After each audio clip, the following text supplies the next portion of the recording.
Iran ಮತ್ತು ಇಸ್ರಾಯೇಲ್ ಯುದ್ಧ ಇದು ಪ್ರಪಂಚಕ್ಕೆ ಒಳ್ಳೆಯದಲ್ಲ. ಮತ್ತು ಯಾವುದೇ ಒಂದು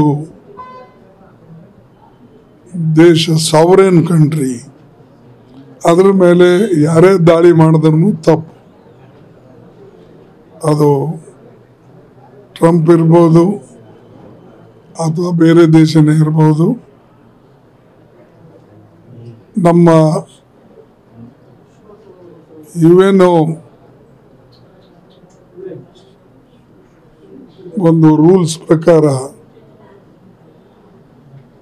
ಪ್ರಪಂಚದ ಏನು ಒಂದು ಎಲ್ಲ ಒಕ್ಕೂಟಿ ಏನು ಕಾನೂನುಗಳು ಮಾಡಿಕೊಂಡಿದ್ದಾರೋ ಆ ಪ್ರೆಸಿಡೆಂಟ್ಸ್ನಲ್ಲಿ ಇಲ್ಲಿವರೆಗೆ ಯಾರೂ ಕೂಡ ಒಂದು ಸ್ವತಂತ್ರವಾದಂಥ ದೇಶದ ಮೇಲೆ ಇನ್ನೊಬ್ಬರು ದಾಳಿ ಮಾಡಿಲ್ಲ. ಇನ್ನೊಬ್ಬರು ದಾಳಿ ಮಾಡಿದ್ರೆ ಅದು ತಪ್ಪು. ಇರಾನ್ ಅದು ಇಂಡಿಪೆಂಡೆಂಟ್ ಕಂಟ್ರಿ ಇದೆ.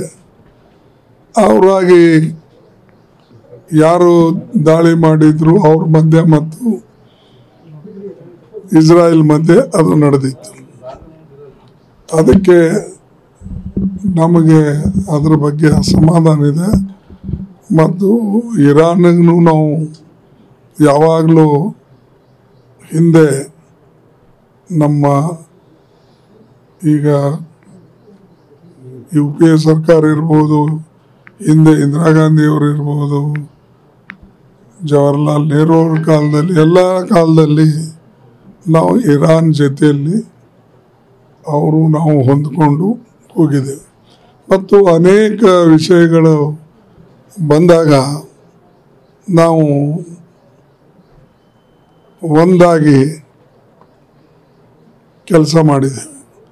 ಇವನ್ ಜಮ್ಮು ಕಾಶ್ಮೀರದಂಥ ಕೆಲವು ಕಠಿಣ ಪರಿಸ್ಥಿತಿ ಬಂದಾಗ ಇವೇನೋದಾಗೇನು ರೆಸಲ್ಯೂಷನ್ ಪಾಸ್ ಆಗ್ತಿತ್ತು, ಅವರು ಎಂದೂ ಕೂಡ ಪಾಕಿಸ್ತಾನಕ್ಕೆ ಸಪೋರ್ಟ್ ಮಾಡಲಿಲ್ಲ, ಇಂಡಿಯಾಗೆ ಸಪೋರ್ಟ್ ಮಾಡಿದ್ರು.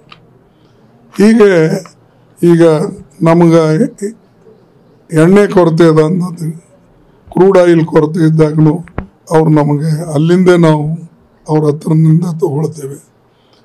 ಹೀಗೆ ಆಯಿಲ್ ತೆಗೆದುಕೊಳ್ತಕ್ಕಂಥ ಒಂದು ದೇಶ ಯಾವ ದೇಶದಲ್ಲಿ ನಾವು ತಗೊಳ್ತೇವೆ. ಮತ್ತು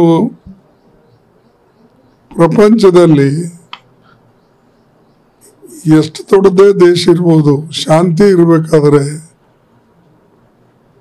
ಆ ದೇಶಕ್ಕೆ ಒಳ್ಳೇದಾಗ್ತದೆ. ಶಾಂತಿ ಇಲ್ಲ ಅಂದರೆ ಆ ದೇಶ ಅದನ್ನು ವಿನಾಶ ಕಡೆ ಹೋಗ್ತದೆ. ಅದಕ್ಕಾಗಿ ನಮ್ಮ ನಿಲುವು ಏನಂದರೆ, ನಾವು ಇರಾನ್ ಮತ್ತು ಇಸ್ರಾಯೇಲ್ ಮತ್ತು ಪ್ರಪಂಚದಲ್ಲಿ ಎಲ್ಲಿ ಈಗ ಜಗಳಗಳು ನಡೆದಿವೆ ಯಾವ್ಯಾವ ದೇಶದಲ್ಲಿ, ಅವೆಲ್ಲ ದೇಶದಲ್ಲಿ ಅಶಾಂತಿ ಉಂಟಾಗಿದೆ. ಅದಕ್ಕೆ ಅಶಾಂತಿ ಇರಬಾರ್ದು. ಈಗ ಹಿಂದೆ ನಮ್ಮ ದೇಶದಲ್ಲಿ ಯಾವಾಗಲೂ ಕೂಡ ಮೊದಲಿಂದ ಒಂದು ಮಾತು ಹೇಳ್ಕೊಂಡು ಬಂದಿದ್ದಾರೆ, ಪ್ರಪಂಚಕ್ಕೆ ಬುದ್ಧ ಬೇಕು, ಯುದ್ಧ ಬೇಡ ಅಂತ. ಇದೆಲ್ಲ ನೀವೆಲ್ಲ ಕೇಳಿರಿ, ನೋಡಿದ್ರಿ. ಹಾಗೆ ಇವತ್ತು ಬುದ್ಧನ ತತ್ವಗಳು, ಶಾಂತಿ ತತ್ವಗಳ ಬೇಕೇ ಹೊರತಾಗಿ ಯುದ್ಧ ಅಲ್ಲ. ಯುದ್ಧದಿಂದ ಸರ್ವನಾಶ ಆಗ್ತದೆ. ಮತ್ತು ಸರ್ವನಾಶ ಆದಮೇಲೆ ನೀವು ಯಾರ ಮೇಲೆ ಆಳ್ತೀರಿ?